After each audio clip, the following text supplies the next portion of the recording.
Hello and welcome back to Talking Wolves. My name is Matthew Cooper and today I'm joined by a very special guest in Joe Edwards from the Express and Star Wolves correspondent. Joe, how are you? Thanks for joining us. Good to be here, mate. Thanks for having me on. Cheers, pal.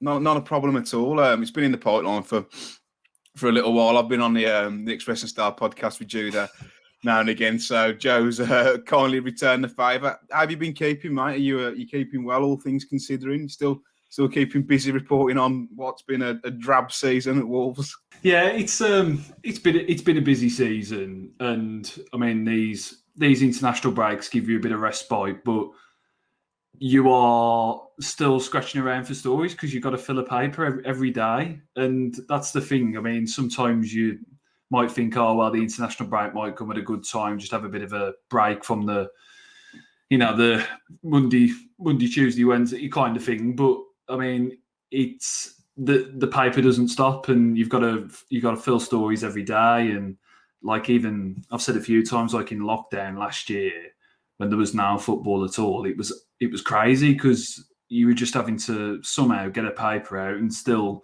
kind of get Wolves stories and put something out there at least. But this season and the games have been coming pretty thick and fast. Obviously, crammed in season, so it's been busy, but appreciative of it because when there's games happening all the time, it gives you plenty to write about, Yeah, and I think I think that's when I was on the last on the podcast when there's no football. Obviously, proper scraping the barrel. The Express and Star getting me on, but I mean, you're a similar age to me, aren't you, Joe? Like, how did you first get into journalism? What made you want to pursue that as a career? Because I did initially and just got fed up with it. But you're Wolves correspondent at the Express and Star now. It's a very prestigious role. And how did you first get into it?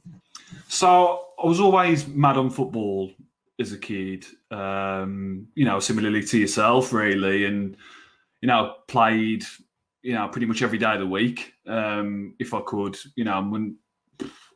And as kind of school went on, English became more of a passion as well, and writing. And the initial thing was, I think, like everybody in the teens, I want to be a PE teacher. That's what everybody thinks, don't they, at first?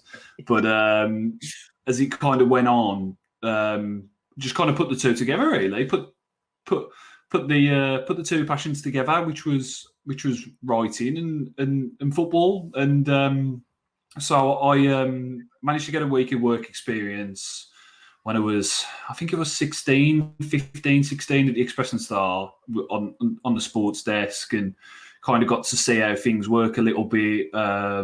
Went to one or two presses. I think Kenny Jackett was the Wolves manager at the time, and kind of shadowed Tim Nash doing like one or two presses. Not really doing anything, but just seeing how it worked.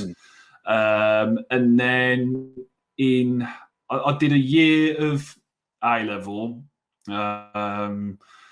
Didn't pass any of my exams because I had chicken pox when I was like 17, so I didn't sit any exams. And it came to that, and yeah, I had chicken pox doing my A-levels. It came to the... Sorry, mate, crack on. There's a bit of a delay here. That's why Joe's looking at me a bit spaced out. But yeah, crack on, mate. Sorry, Joe, what were you saying? No, it was... So yeah, I couldn't sit the exams, and it kind of came to a crossroads. And I was like, what am I going to do now? And then at the time, the Express and Star were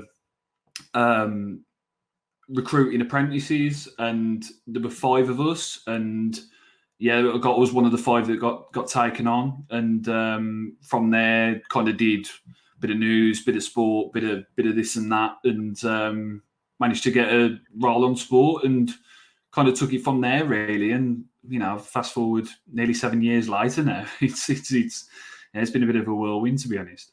So when you first were on the sports desk, were you solely covering Wolves, or were you covering other Midlands clubs? Like, I know you do, but like Walsall, and there's a Shropshire Star with Shrewsbury. Was it purely Wolves, or was it just was it even just football? It was so basically I started on the sports desk in March of 2016, and I'd say the first almost 2.5 years were mainly doing Telford United for the Shropshire Star. So going up and down the country, covering National League North football, which was brilliant actually. And it's obviously different to what I'm doing now, but the fundamentals are the same. It's match reports, it's tweeting while you're doing the match, it's speaking to managers. Obviously, you got more access, at a club at that level, but speaking to managers, speaking to players, and just getting a grip on how football reporting works, really.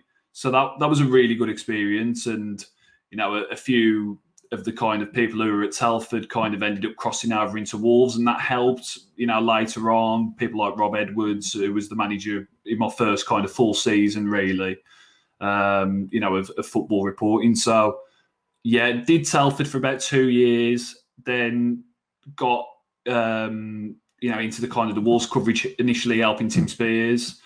And the rest kind of went from there, really. And then obviously Tim went to the Athletic and managed to kind of carry it on from there. And but yeah, it's what I wanted to do since a boy. So as you say, it really, really privileged to do this job.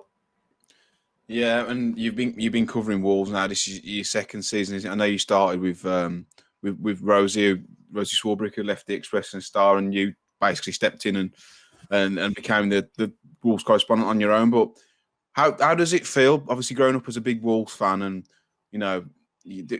being a journalist coming through as an apprentice, how does it feel now at such a still a young age? I know you look about 35, but at such a young age to be the Wolves correspondent for the Express. You can say.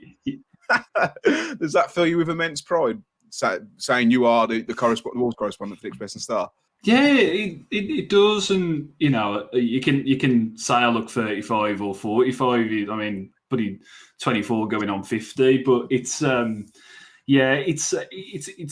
as I say, it's always been kind of the aim of mine to report on football and to report on something I'm passionate about, and always been passionate about Wolves. And as I mentioned there, having played a lot when I was younger, I didn't necessarily have a season ticket when I was growing up, but my dad was a season ticket holder. My brothers, I've got 3 brothers, and all of them at various times have been season ticket holders as well. So kind of, Wolves was what I was born and raised upon, really. And so to be in this position now, it's something I definitely don't, take for granted. And I do my best to kind of realise what the club means to so many people, because I know it sounds a bit cliche and whatever, but I don't think you'll find as many supporters who are, sometimes for better and sometimes for worse, more passionate than Wolves supporters, because it's their, it's many people's livelihoods and exactly what they live for, and why shouldn't it be? It's a brilliant club, and a pleasure to report on. Yeah, of course, and obviously as the Wolves correspondent, I'm sure you do see the good, the bad, and the ugly with certain parts of our fan base. But like I said, you've been covering Wolves now for 2 seasons. I think you didn't really get off to a flyer, did you? I think it was towards midway through last season when you asked Nuno. I think you asked Nuno a question. It was at Southampton away. Wolves had just been beaten 3-1 or 3-2. I can't remember. Yeah, it was a dreadful performance. Yeah, I think you asked Nuno something about wingers, didn't you? Which led to him storming out. Do you want to tell the listeners what happened and how you felt when he did that? That was someone. Oh, that was someone else with the wingers one. So was it? that was some poor work experience, lad. And but at Southampton, as you say, they'd performed really badly. Yeah. And they'd been really poor on the road for quite an extended run. And I think it was something like 5 without a win on the road. And I said, Nuno, look, it's 5 without victory away from home now. Is that a concern? And he just kind of stormed out and said, "Oh, home way, come on," and whatever. And that obviously got a big backlash after that, and people saying, "What on earth are you doing?" and stuff like that. The thing about that is that I didn't ever tweet it afterwards, but like the next press conference, like Nuno came up to me and said, sorry about that, and kind of shook my hand and all that kind of stuff. But I didn't feel the need to kind of tweet it or anything at the time, because I didn't feel like it was something that needed to be kind of put out there. But it was quickly smoothed over, and I think if anything, as strange as it might sound, it actually kind of helped break the ice a little bit more, because I was still, quite a young reporter at the time, still kind of finding my feet. But I think it kind of cemented that I'll ask a question pretty much, whether it's home, away, whether it's a great win, a bad defeat, a drab draw. I'll always be there pretty much to kind of ask a question and show my face and show an interest. And I think weirdly, you got to try and look at positives with everything, haven't you? And even though at the time it was a bit of a tough one to take, I think actually coming out of it, there was a fair bit of good as well. Yeah, because I remember when it happened, and people, I mean, don't take Twitter for gospel, that as well as anyone. But I was saying, like, that's absolutely ridiculous that he stormed out at that, and it's nothing what Joe said. It's purely he's feeling the heat, he's feeling the pressure, and then you've got other people saying like, "Oh, it's a stupid question." It's not. It's obviously a concern. We've not won in 5 on the road. It's a perfectly normal question to ask, and it's just been completely blown out of proportion because he's feeling the pressure. But like you said, if it helped you, kind of break the ice a little bit, and it's probably helped your relationship with Nuno a bit better. And you got to draw the positives. But obviously, we look from the outside in, and we think we know what Nuno's like. But in person, and obviously you not so much now in person, but you see him every week, probably twice a week. What's the man actually like? Is he what he comes across on the outside, or quite a philosophical thinker, doesn't really say much, or does he open up with you lot and other journalists?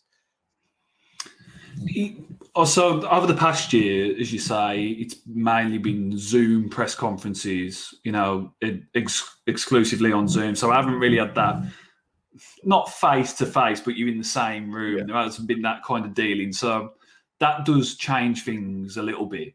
But I think, as many people will see, he's always been pretty guarded when it comes with the media, and he's always been pretty careful and stuff like that. And that's his prerogative. But there will be times where there's never really a rule of thumb with a Nuno press conference. That's the way to treat it. There could be one week where he's fantastic, brilliant, and you'll ask him a question where you're not really expecting much, and he'll go on a 3-4 minute explanation, deep explanation, why he's done this, why he's done that, and you think, wow, that's brilliant. The next week, you'll ask a very similar question and you'll get a one-word answer, or maybe a sentence at best. There's never really a rule of thumb with him. I think the more philosophical stuff and the more, the wider issues. I mean, whenever you ask him about COVID and the impacts it's had and the general impacts it's had on the sport, and he'll speak very passionately about that.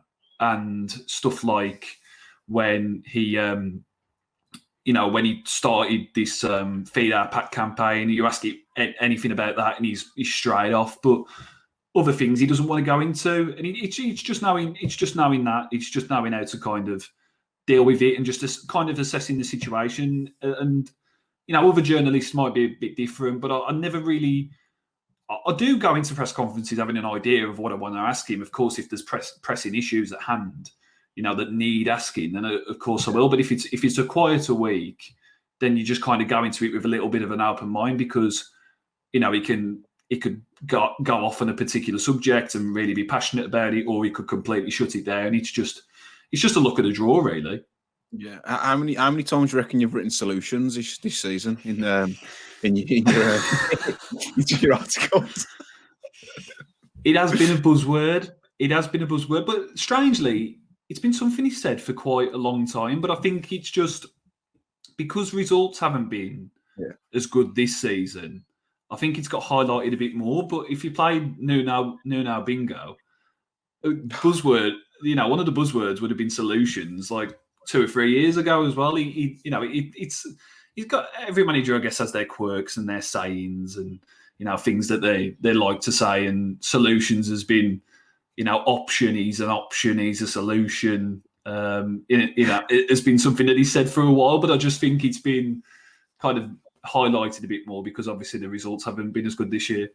Yeah, because I think as fans, and I've been critical of him as well this season, probably more than others. When things aren't going right, you don't really care what he could tell you his shopping list when you're winning games. No one's really bothered. But but when things aren't going your way and you're not getting results, you want an explanation. Fans want to know why it's not working. And when you served up the same answer every single week, I think that's why it's probably been highlighted a bit more this season. And rightly so, fans get frustrated because we want answers. Why aren't we playing as well as we were last season or the season before? We've got near enough the same squad, but yeah, it must be frustrating for you. Just keep writing solutions and having headlines that talk about solutions, because then it's obviously your fault. If you look at Twitter, it's obviously Joe Edwards' fault that Nuno said solutions. But is it difficult reporting on Wolves when, especially now under Fosun, where the club very rarely ever give anything away? I mean, even compared to the Championship season, I remember when we'd lost to Villa and Jeff Shee come out the next day and did a press release or an interview saying nothing to worry about, we're on track. Whereas now the communication for the club is next to nothing. Is that something that is quite difficult when constructing an article, or when the club doesn't give anything away? Does it make you have to work a little bit harder to try and unearth some gems?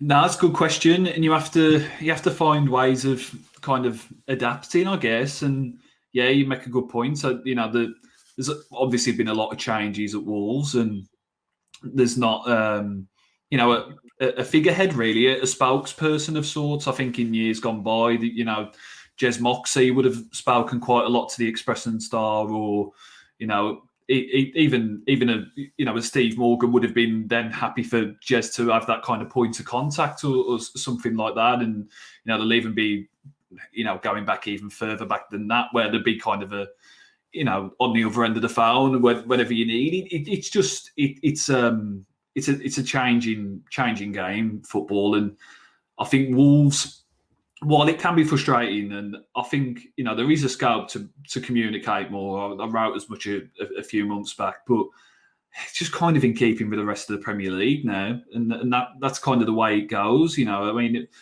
at Tottenham, when do you really hear from Daniel Levy? At Man United, when do you really hear from Ed Woodward?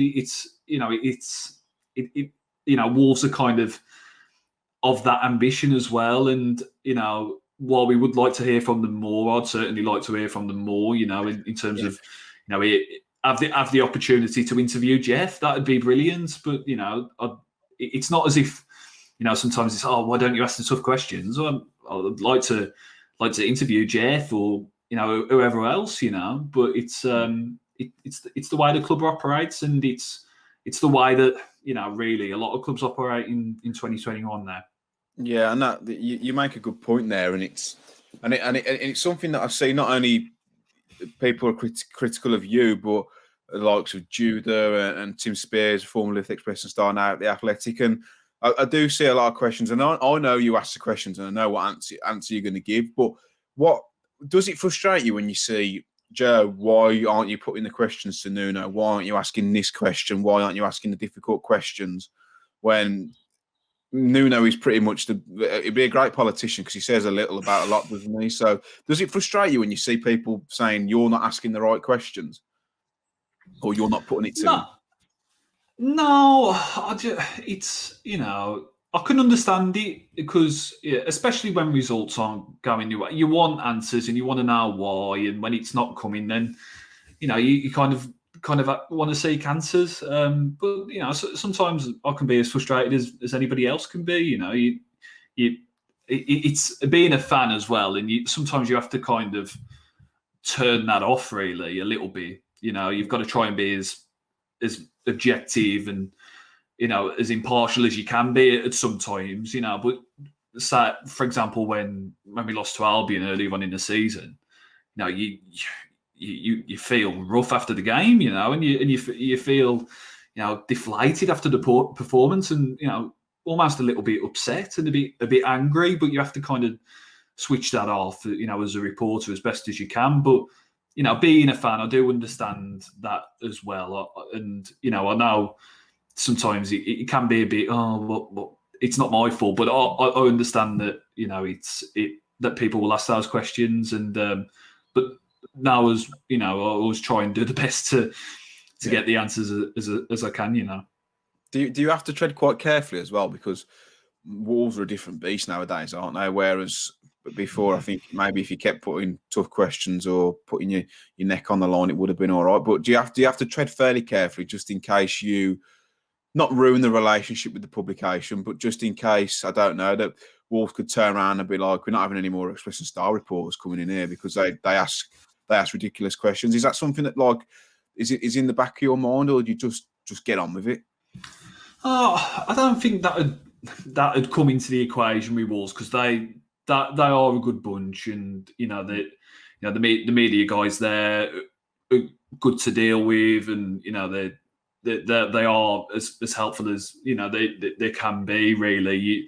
But you've seen it before, haven't you? Reporters of other clubs being banned just for asking difficult questions, and some clubs are really tetchy and really kind of protective. And while Wolves aren't, of course, giving out a great deal of information, if, for example, Jeff's not doing a lot of stuff these days, they understand that we're a daily paper, and that we main kind of place is Wolverhampton and Wolves news, really. So there's an understanding there, and I like to think there's a good relationship between the paper and the club, but I think they realise sometimes that you've got to be critical. You can't just sugarcoat things. I've done some pieces earlier on in the season which were pretty critical, at the turn of the year, and they had to be, because there's no other way of going about it. But when it's good, say it's good. When it's bad, say it's bad, and that's what I try and do, and just try and be honest. Yeah, of course. And just to give the listeners or viewers a bit of an insight into how a journalist works. Say if you catch wind of a particular rumour, transfer rumour, stadium developments, whatnot, what do you then do? Is it as simple as phoning the club up and saying, I've heard this, is it true? Or is it a bit more long-winded than that? I know they rarely give anything away, but what's without obviously going to complete ins and outs, what's the process as a journalist to fact check that? Yeah, so obviously if you go on News Now or whatever, Wolves are signing every player under the sun, aren't they? I'm talking Wolves to that, mate. Not. but you could. So there is an element of just knowing what to kind of check, and knowing what probably is worth ignoring, and then just going through the channels, sources I speak to, and just trying to check things out. I'll never write anything unless I'm well informed about it, you know what I mean? And some people might say, oh well, you didn't catch wind of this transfer room or whatever, or you weren't first to this, or I'd rather be right than first. That's the kind of rule of thumb, really. And what it'd be lovely to break transfer stories, or get exclusives every week or whatever, that would be fantastic. But it's just Wolves aren't just a club that deals in this country anymore. They're a global entity, and if they're signing a player from Portugal, people in Portugal might not know about it from the players' end. But here it's all quiet, it's a big operation these days.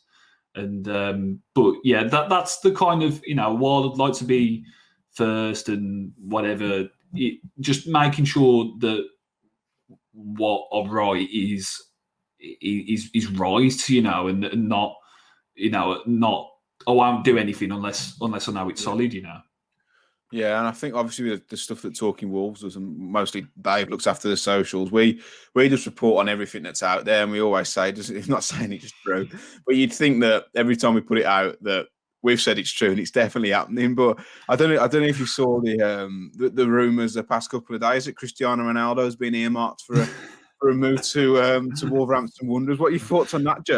Have you heard anything? No, I haven't. No, I haven't. No. Some are suggesting Aguero as well, or somebody else. No, it's no. I'd be absolutely flabbergasted. No, it's nothing happening there, mate. How much do you reckon Cristiano Ronaldo would want paying to live in Tetnall a week? Ooh. Well, he's probably on what, 500 grand a week at least. That, right? Yeah, he's probably on about towards $1 million, eh? He probably on about £1 million a week. I know if Martino goes at the end of the season, probably going to free up a bit of wages, but I don't think we're going to make that much room. So, having a look at this season compared to last season, Joe. Last season, we were all going to stadiums for large parts of the games. Obviously, you still are, but fans were there. We were going abroad. We were going to Braga, Barcelona. How different has it been this season reporting on games compared to last season? Do you still get that buzz from being there? And obviously, you're one of the lucky ones who gets to go. But how different has it been?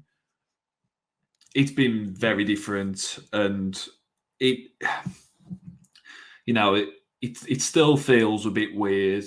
And I can't wait until fans are back, to be honest. And you do still enjoy the matches, of course, but there has been a few games, particularly when Wolves were, a bit earlier on in the season, where they weren't picking up results, but weren't playing well either. The performances were pretty boring and the results weren't following either. You have had to kind of make a bit of a conscious effort, really, to kind of lift yourself. And, we've seen it so often, haven't we, at Molineux, where the fans have played their part. And now every team's had the same thing this season. But I think Wolves have been impacted more so than others, because you look at, like, say, the Manchester City results last season when they were 2-0 down and won 3-2. Not to say that wouldn't have happened without fans, but I think the fans, definitely played their part. And the Man United game in the Cup a couple of years back, I think you can look at some teams in the Premier League this season, say West Ham, they've been brilliant, but they've been playing in quite a tense atmosphere at the London Stadium for a few seasons. Would have they had the same season with fans? So I think Wolves have been impacted, and from a journalistic point of view, it does make it weird. It's got its slight quirks, that you can get a parking space at the ground. That's one, every cloud. And you hear basically a running commentary of the game from Conor Cody, which is always fun. But ultimately, fans can't be back at Molineux soon enough, because I know, again, it sounds cliche, but it just isn't the same. There is nothing else that can replicate, a full Molineux and the noise that it makes. Apart from Cody, who else is like fairly vocal on the pitch and box for orders? Because on telly all week and here he's Cody. It's Cody and Ruddy. It's pretty much them two. And whether Ruddy's on the bench or whether he's in goal or whatever, he's the voice of the bench, really. Nuno's not one of these managers where he'll be barking out instructions from the touchline. If he's particularly aggrieved at a decision, then he'll kind of be up in arms and he'll say whatever. If he feels like somebody needs to be somewhere or needs to do something better, then he'll get that across. But he's not one of these like Ray Lewington. Like Ray Lewington at Crystal Palace, the assistant to Hodgson. He just don't stop all game. Like Steve Bruce, goes on all game. But Nuno, he's one that will just he'll kind of watch and keep a close eye on things and then just speak when he feels he needs to speak. He's not one of these that he's constantly barking out orders. That's Cody, and then from the bench, Ruddy. Yeah. Who's like you not your favourite, but the favourite player you've interviewed over the past few years, and who surprised you in terms of their character? Favourite player? Good question. Matt Doherty was always a good player to interview, Yeah, and obviously he's not at the club now, but he's one of these that obviously he won't just say anything, but you get the feeling he's just talking to you like quite openly and quite honestly, and he's not like kind of thinking about what he says too much and like speaking with a fair amount of passion. Cody has always been brilliant. But there was a time really when it was just exclusively Cody, because it was how it used to work pre-COVID was that the manager would do his bit in the press conference room at Molineux, and then you'd go into the mix zone in the tunnel, and you'd wait for a player to come through the mix zone. It's basically you stand in the corridor, which they have to pass through on their way at the ground. So you kind of say, have you got a minute, or have you got this, or you got that? And quite often, Cody would be the only one who'd stop, and take 3 or 4 minutes and stuff like that, or whatever it is. And some of the others, weren't confident enough with their English or whatever, or just didn't want to do it, or But yeah, it's Cody's always been fantastic. He always gracious with his time, and Neves always talks very well as well. You can see he's like a leader and speaks very well, mature beyond his years. But in terms of like having a bit of a laugh as well and trying to get to know the man behind the player, I think one of the best really has been Doherty. What was I know you've interviewed Kilman, haven't you, in the last year or so? Who's that? Sorry, Max Kilman. Did you interview? Yeah, no. Yeah, what was he like? Because every time I ever see anything that's not football related, it seems very like quiet and quite a reserved character. Did you find that, or did he open up a little bit to you? No, he seems to have got like more comfortable with it over time. I think I interviewed him when he kind of first come into the team, and he was quite shy and quite reserved, and I think quite wary of what he was saying, as any young player that tends to come into the team is. But then I think it was that last lockdown when there was no football. He was one of the players I was able to interview, and you could tell he kind of come out of his shell a bit. I still don't think he's like one of these guys that is, kind of the loudest person in the dressing room or whatever like that, as the ice cream van goes off. I thought that was mine. Normally means to run out of ice cream. That's I'll go and get one. I'll be back in a bit. But no, he seems to have come out of his shell a bit more. I'll tell you who was decent actually. The last person I got to interview in person, Fabio Silva, really good. Seems very mature for his age. His English is probably better than ours. He's better than mine. Yeah, brilliant. We did went down to Doncaster when he played there in the trophy, with the idea to have a look at him, and then obviously he scored both goals and they won, and that was like a reporter's dream really. The story that I was hoping to write came to pass, and then we got, I think, about best part of 10-15 minutes with him afterwards, and he was brilliant and really kind of measured, but kind of let you in as well, and just kind of spoke openly and honestly. And so it'd be nice to interview him again actually, because obviously it's been a bit of a challenging season for him, with highs and lows. But if I could speak to him again soon, that would be nice. Have you ever done anything with Saiss? Bits and bobs, yeah. He seems the right character, doesn't he? From what Wolves released of him, is that? Do you get that from him as well? Yeah, he's. I think there's a few jokers in the dressing room. He's certainly one. And then from everything you kind of told, like Matinho, he's a big joker as well. He doesn't do much press, does he? He doesn't do much now. He's done 1 or 2 bits. I don't think I've actually ever spoken to him, one-on-one at least. But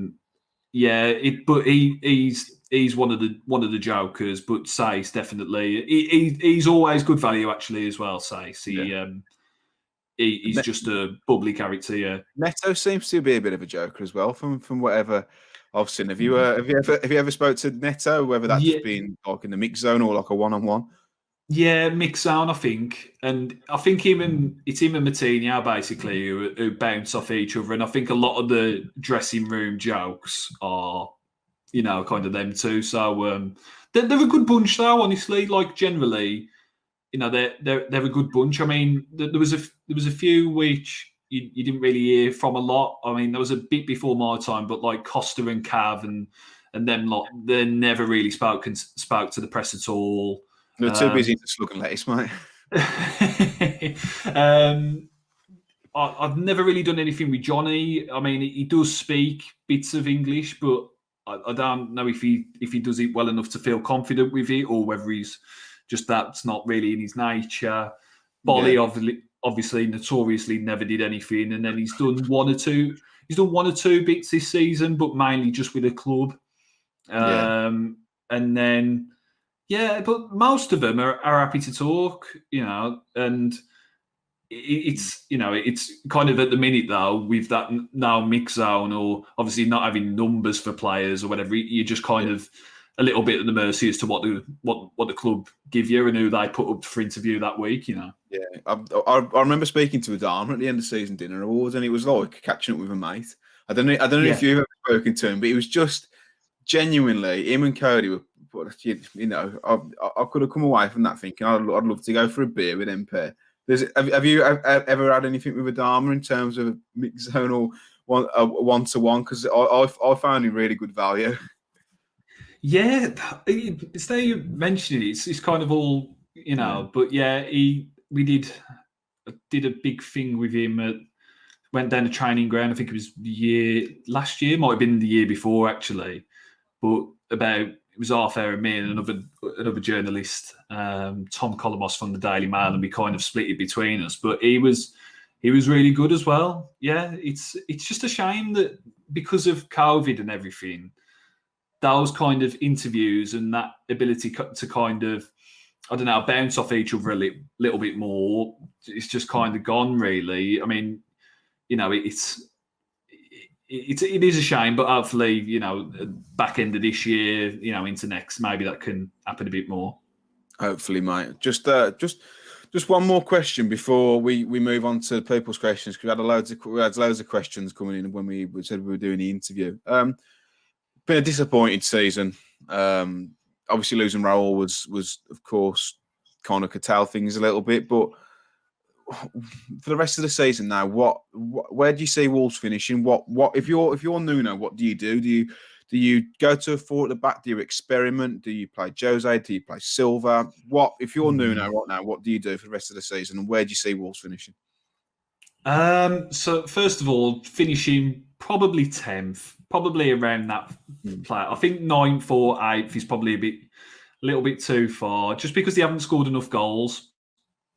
And, I can see him grinding out results, but, I don't see him, especially if it comes down to goal difference, then I don't think it's, I think about 10th. And then in terms of the team, I'd imagine it will still be 3-4-3 for the rest of the season.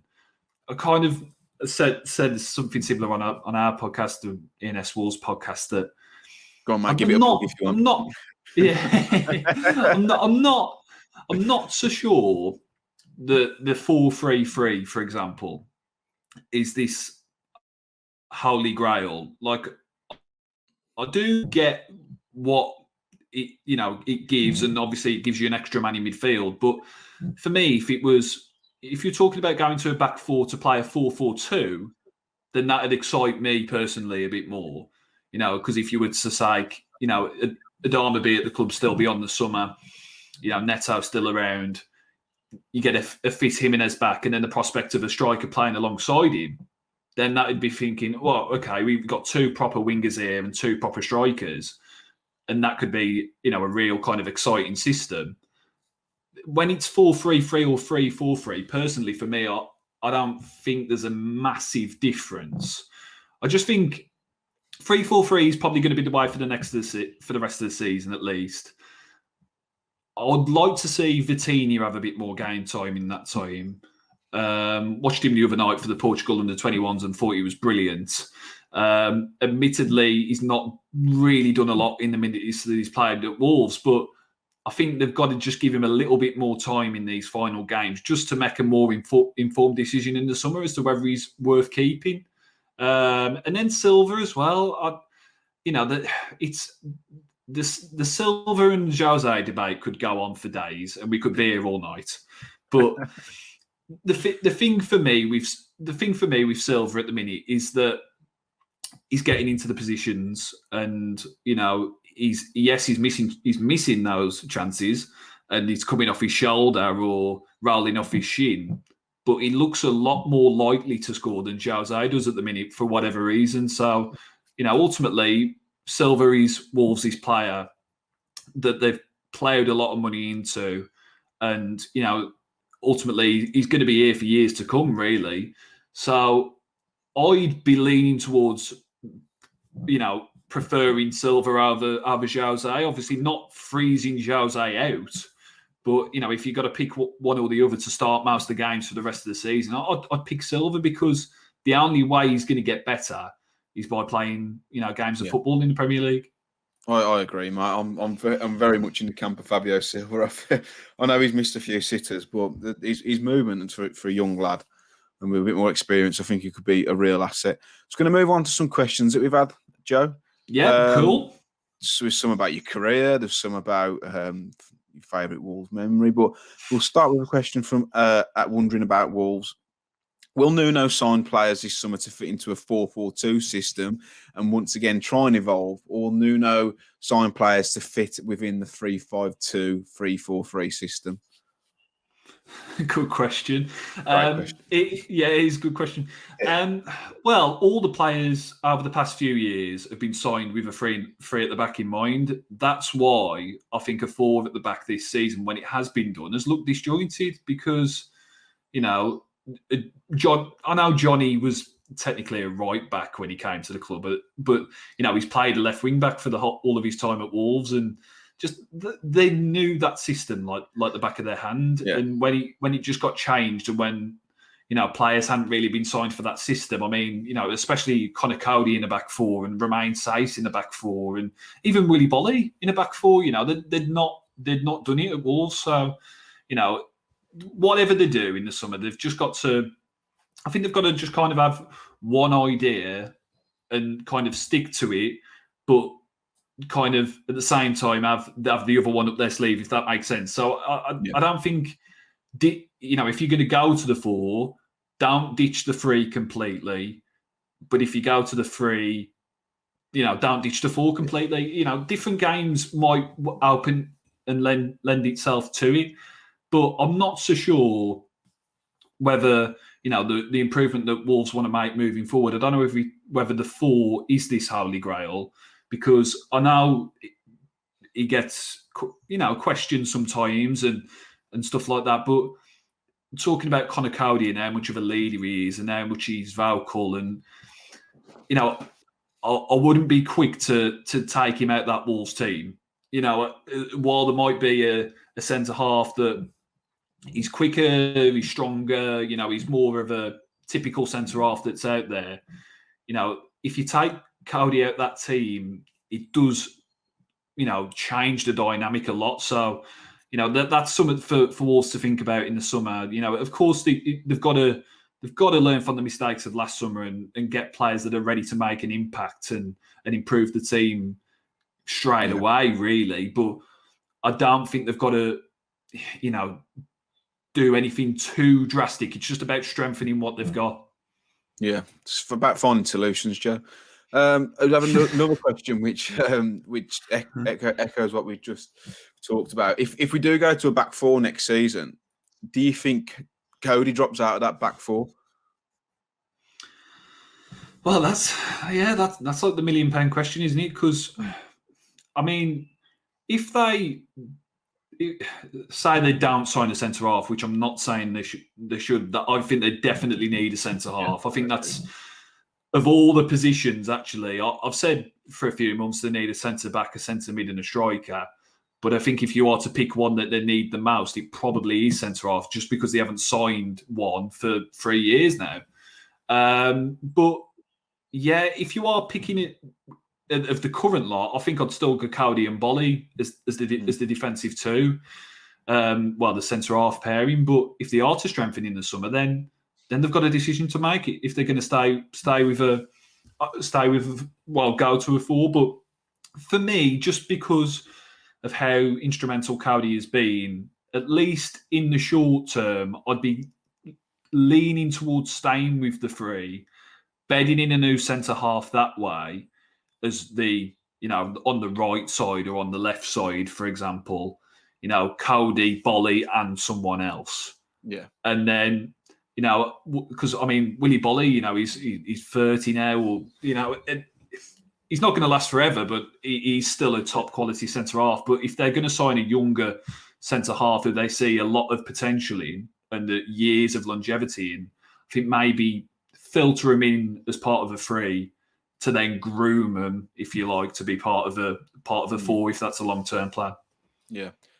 Question from Xavier C03. What are your thoughts on the Traoré situation? Can you see him being sold at the end of the season? Yeah, it's an interesting one. It's just in terms of Adama, he needs to be scoring more goals. Really, it needs to be setting up more goals. It's of course it's not all his fault. He's not had a Jimenez to work with, or and he has suffered as a result. But I think a player of his speed and of his ability and the positions he gets in on the pitch should be scoring more goals. Yeah, they've got to look at it in the summer and see what it's about. Nuno, you ask him about Adama and he's so complimentary, and about how he's a special player, he's a unique talent, unique player in the world. But there's got to be a time, I guess, where that potential is realised. And, he's 24 now, and he's not quite in that, stereotypical peak, but he's approaching it.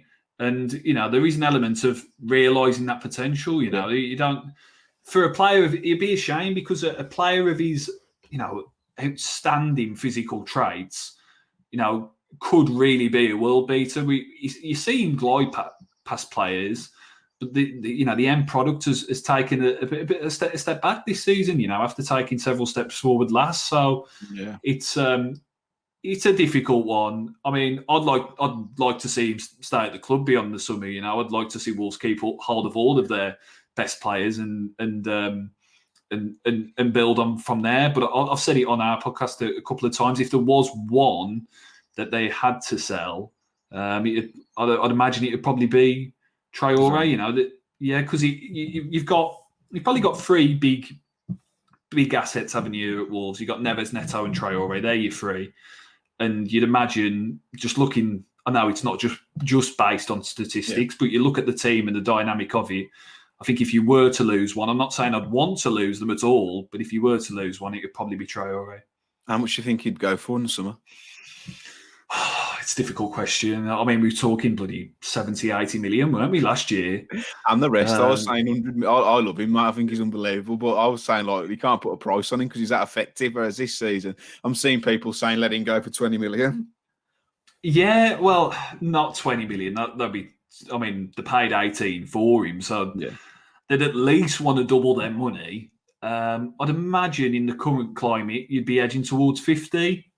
But whether that would be good money, I don't know.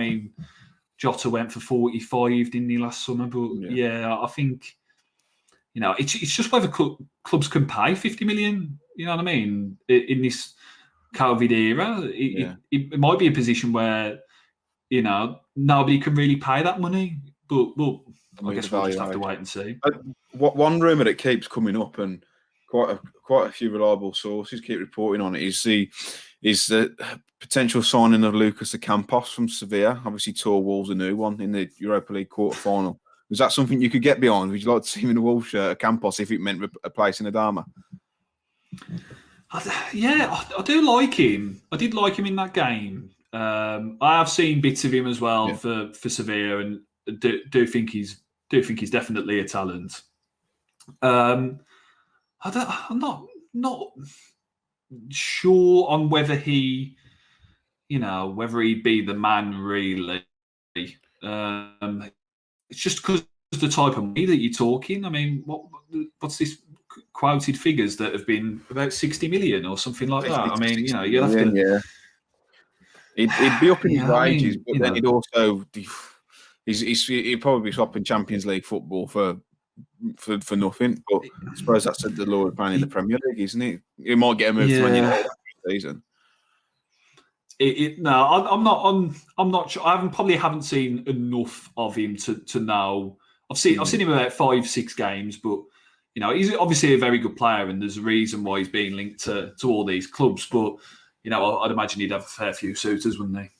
Yeah, definitely.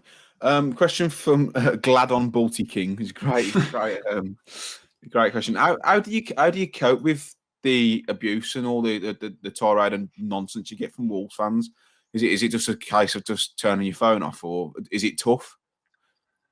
No, there is times where there is more abuse than others, and you have to be a bit wary of it. I mean, what was that one early on this season? I hope you lose both your hands in a car accident or something. Fair enough. Well, I mean, the tweet at the time, with the benefit of hindsight, wasn't the best tweet. It was after they'd lost at Palace and Patricio was questionable for the goal. I said, "Now is it worth it?" Yeah, which I agreed. Back, I agreed because he was poor at the time. Yeah, the point I was making was probably should have worded it better, but Wolves were on a poor run, and now players' play should have been guaranteed. Really, even though Patricio has been the out and out number one, but. I think with Twitter, I think a fair few listening to this, and it can almost become a bit of an obsession at times, and especially in this lockdown kind of scenario where you don't get out of the house, you don't do much, you just find yourself scrolling through Twitter, and especially if you're being bloody, there's been a bad result and people are directing it your way. So not all notifications are turned on. There's been a few mutes, a few blocks, a few unblocked as well. I did kind of go through, I just kind of unblock and unmute. But if somebody's just going out their way to, but I tend to go for the mute because it doesn't give the satisfaction of a block. Being a block, sometimes I think the block, it's like, I've been blocked, but the mute button comes in handy sometimes. When you're filling out your annual leave form at work, do you get a little bit touchy because every time you seem to book annual leave, you get people having a go at you for going on holiday? That was crazy. It was like, I think somebody commented, which kind of summed it up a little bit. It was like, this guy gets slated if he writes something, and then gets slated for not writing for a week. It was like, yeah, you can't please all the people all the time. No, and that's it, isn't it? And that's it. It's like football's a game of opinions, and I don't want everyone to agree with me. That'd just be boring, because the whole debate of football is what makes football what it is, and we having a pint down the pub and discussing football, and I don't agree with you there. I'm all for that. It's just when it starts to kind of get into abuse, and even if somebody's got a different opinion, that means that they're an idiot, or well, that's putting it kindly, but people just swearing at people for having a different point of view.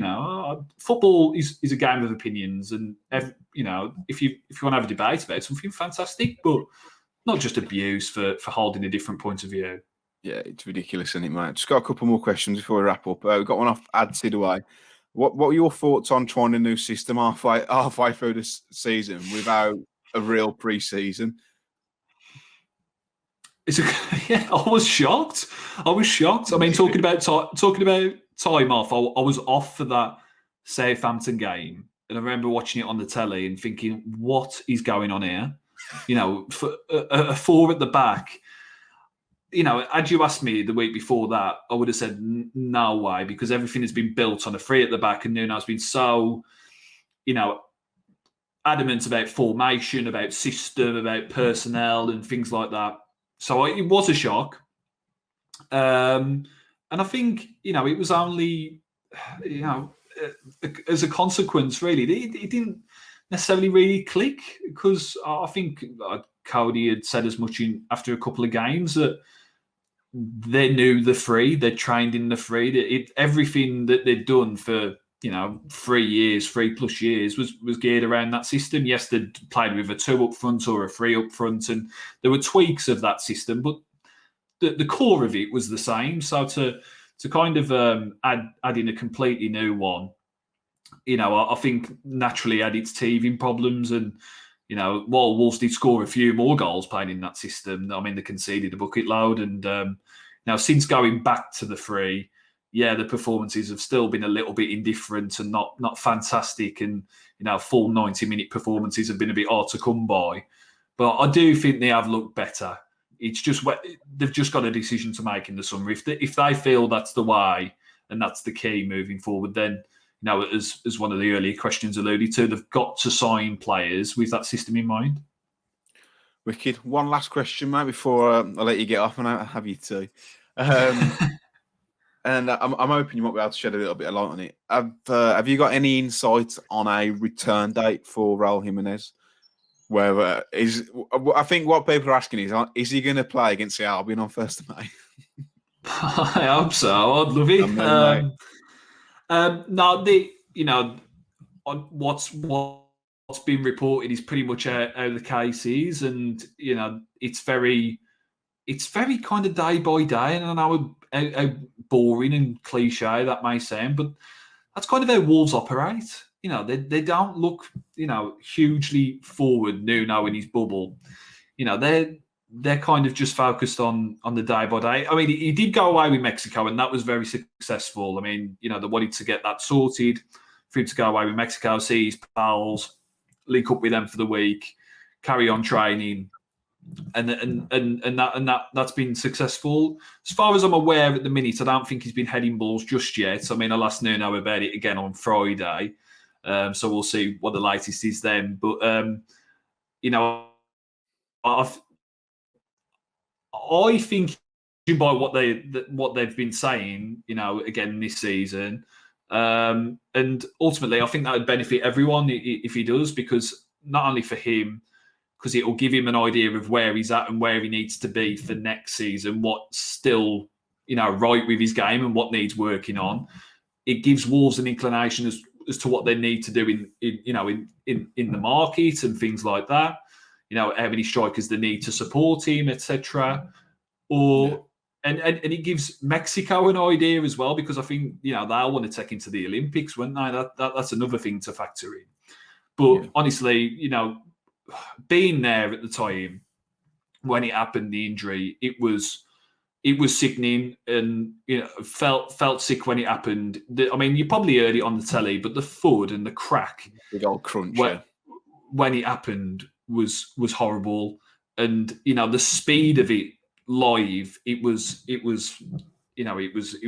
crazy, to be honest. But the rate of recovery that he's had has been brilliant.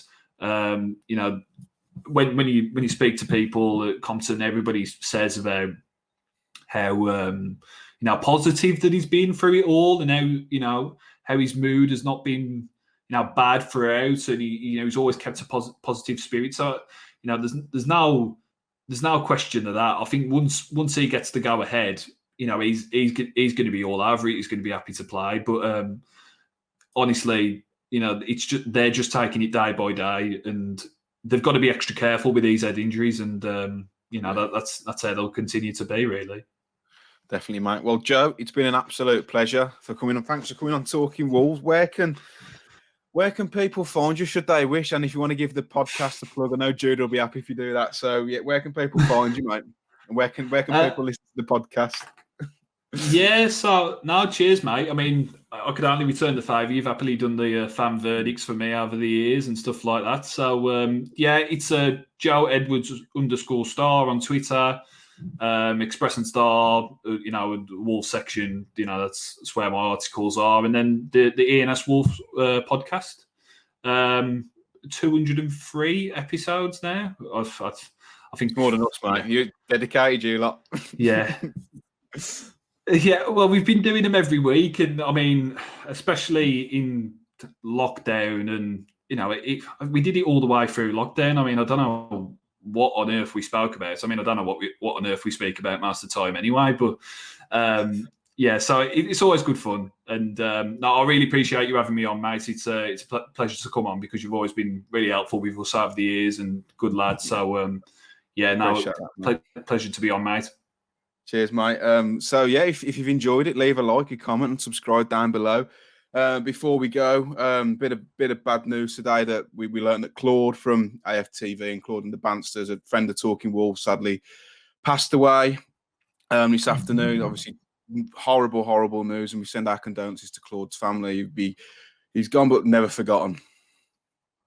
Until next time, see you soon.